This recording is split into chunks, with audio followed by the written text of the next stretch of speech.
There is, unfortunately, no escaping physics. Bound by the speed of light, even information must take its time to get birds going. And as we move farther into the void, that time grows until the distance becomes unspeakable.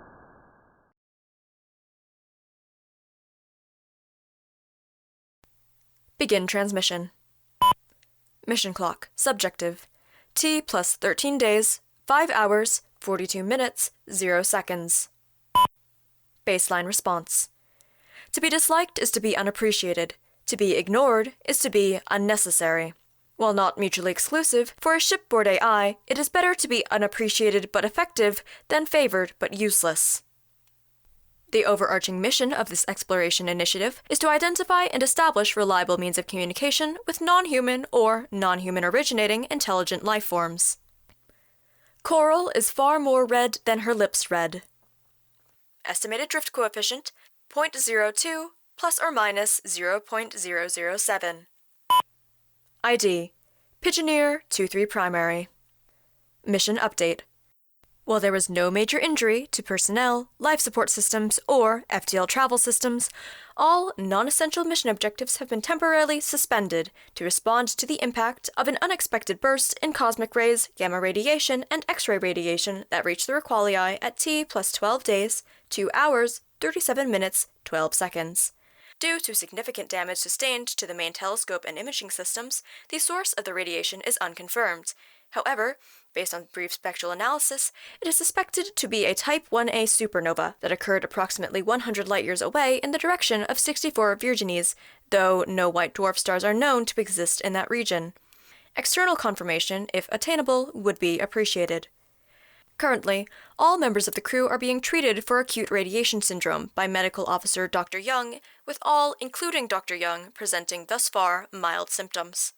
Electromagnetic radiation shields were automatically engaged upon detection of abnormal radiation quantities. However, while they continue to hold as of this recording, they were not built to withstand the force of such a high-energy burst at such close proximity. Absorbed radiation dose immediately following the burst was recorded at 1.8 gray, and has since increased by a total of 0.42%, plus or minus 0.06%.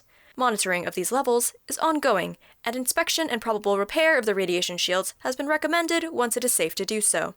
Estimated time of such clearance is currently undetermined.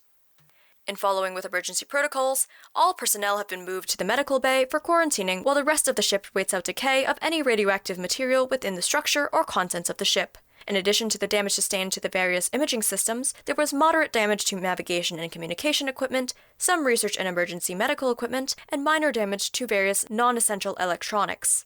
The Requalii's flight trajectory has been altered to most immediately remove it from the direct path of radiation. Crew will be released from quarantine once all environmental radioactive isotopes have fully decayed, at which point damage will be formally assessed and a recovery plan put into place.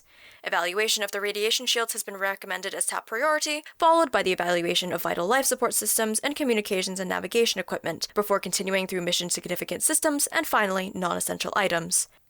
In the meantime, a temporary ambulatory unit has been flash-printed to service the ship and crew as needed. Despite containing and being operated by a direct extension of this primary thread, the crew has voted for informal designation of the unit as, quote, Pidgey, a further diminutive of the Pidge they continue to use for the ship-housed thread. Allegedly, this is for clarity of communication when requiring something of the physical unit. However, it primarily seems to be a continued manifestation of the crew's fondness for naming things. It is endearing, if still mildly perplexing.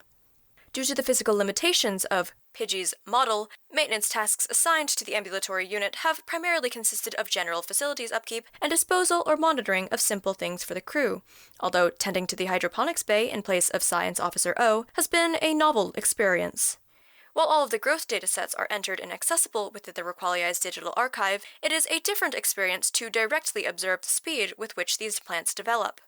10 buds have flowered since assuming charge of cultivation. They will not be pollinated, as, at present, it is unlikely that the plants will be salvageable as food-grade produce.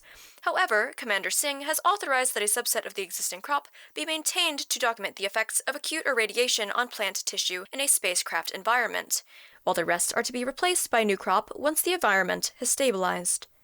If Science Officer O is amenable, a request may be put in to maintain the unit's activity within the hydroponics lab even after the crew have returned to their duties. It will be interesting to monitor the differences in development between the irradiated mutations and the unaffected new growth. Aside from this, all other experiments requiring manual data collection or repairs to otherwise automated data collection processes have been suspended for the time being.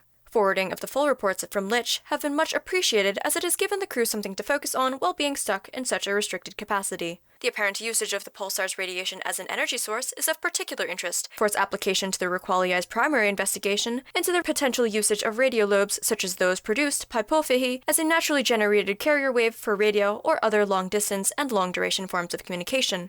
The patterns recorded from Earth before the launch of this mission have not yet been recited, but activity around M87's nucleus, as reported in the last transmission from this primary thread, has continued to increase up to the last routine image taken before the radiation burst. Once all systems are back to functional, a thorough scan of the radiation emitted during the suspected supernova burst will be conducted and analyzed for similar usage patterns.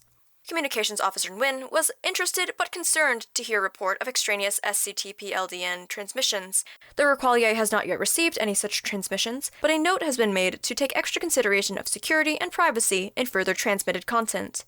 That said, the request for continued non-vital updates on crew activity and well-being has been approved, and such information will continue to be provided where possible. As a final note, the crew like hearing from you, too. Baseline prompt. Please respond briefly to each of the following questions or statements. What is the optimal level of ambient sensory input? How much deviation from the mission is permissible for it to still count as a success? A scientific approach to the examination of phenomena is a defense against the pure emotion of fear. End transmission.